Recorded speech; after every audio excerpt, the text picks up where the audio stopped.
Kali ini kita akan pembahasan terkait dengan pilkada, yaitu money politik. Oke teman-teman, masih bersama saya Yuki di Citra Indonesia. Kali ini kita akan membahas pilkada terkait dengan money politik. Oke Pak Yanto, setiap pilkada orang banyak bicara tentang kekuatan money politik. Menurut Pak Yanto, selaku konsultan politik, bagaimana menurut Bapak Pak tentang money politik ini Pak? Baik Mas Yuki, kita sebagai konsultan hampir 90% lebih calon-calon klien kita selalu bicara tentang money politik. Dia mengatakan tolong dibantu karena saya punya kekuatan finansial sekian dan bagaimana menggelontorkan dana itu untuk langkah-langkah atau gerakan-gerakan money politics. Nah, untuk kandidat-kandidat seperti ini, mereka salah besar apabila mereka datang ke kami.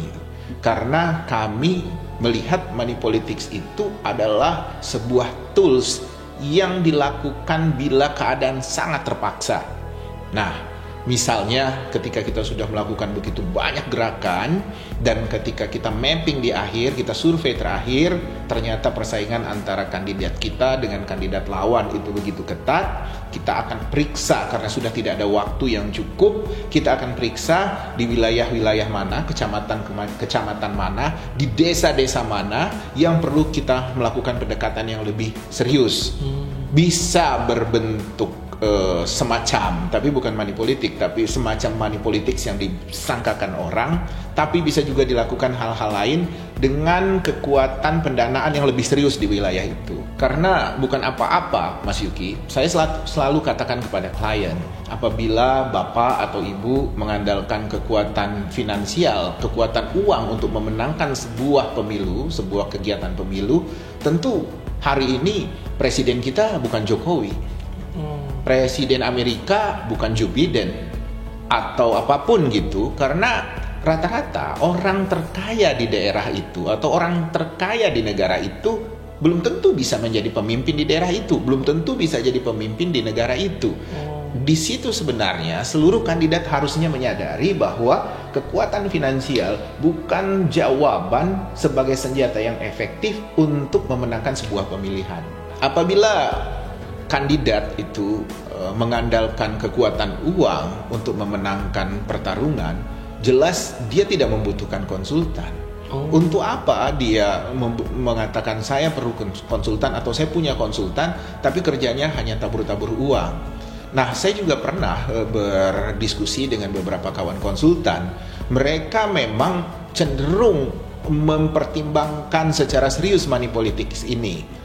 Dilihat dari mana mereka memberikan frekuensi kepada kandidat. Maksudnya begini, mereka mencetak stiker berapa kali, kemudian mencetak banner berapa kali, dan itu ditaburkan banyak-banyak gitu. Jadi seolah-olah semakin sering mereka menaburkan banner, semakin sering mereka menebar stiker, semakin banyak stikernya ada di mana-mana, mereka berasumsi bahwa peluang untuk menang itu besar.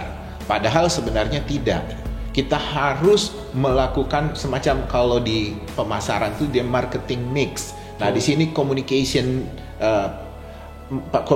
marketing mix. Nah, semacam itu. Jadi kombinasi antar tools ini harus dipetakan kemudian dipikirkan secara tepat kapan dan bagaimana tools untuk kepentingan kampanye pilkada ini harus kita tebarkan. Jadi kalau kandidat hanya kepinginnya adu banyak, adu kuat, itu sebenarnya dia nggak perlu konsultan. Justru konsultan mengefektifkan gerakan-gerakan ini untuk kemenangan kandidat. Mas Yuki kan pasti punya banyak pengalaman. Betapa banyak kandidat yang sudah jor-joran, tabur sana, tabur sini, tetap kalah. Artinya apa itu? Dia tetap tidak bisa menumbuhkan kesan positif di mata masyarakatnya untuk memilih dia, walaupun dia sudah mengeluarkan begitu banyak biaya. Jadi itu seperti sebuah perjudian Pak ya?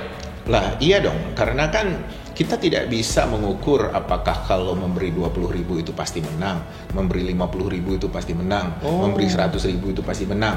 Mas Yuki sebagai kandidat merasa, wah kemarin pilkada di daerah saya 50.000 kandidat itu bisa menang. Kemudian Mas Yuki dengan confidence menabur uang 100.000 misalnya ke orang-orang. Mas Yuki mengatakan nggak mungkin mereka bisa mengalahkan saya karena saya sudah kasih orang-orang itu 100.000. Tapi ternyata kalau misalnya ada yang bisa ngasih lebih besar dari itu gimana?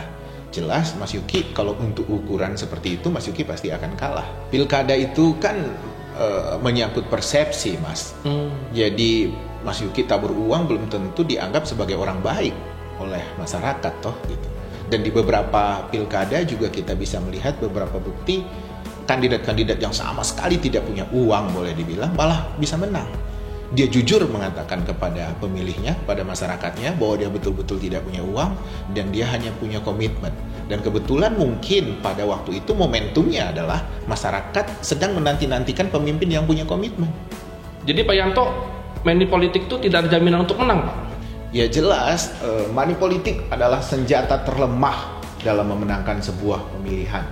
Jadi kalau misalnya ada konsultan yang dari awal berusaha meramu money politik sebagai senjata untuk memenangkan kliennya, saya ragukan dia adalah konsultan yang baik. Konsultan yang baik akan meminggirkan money politics dan dia akan menjadikan money politics sebagai senjata cadangan yang akan digunakan dalam keadaan yang sangat terpaksa dan bentuknya pun pasti tidak sekedar tabur-tabur uang. Jadi Pak Yanto, terlepas dari money politik, jadi apa yang harus dilakukan kandidat biar untuk menang itu Pak?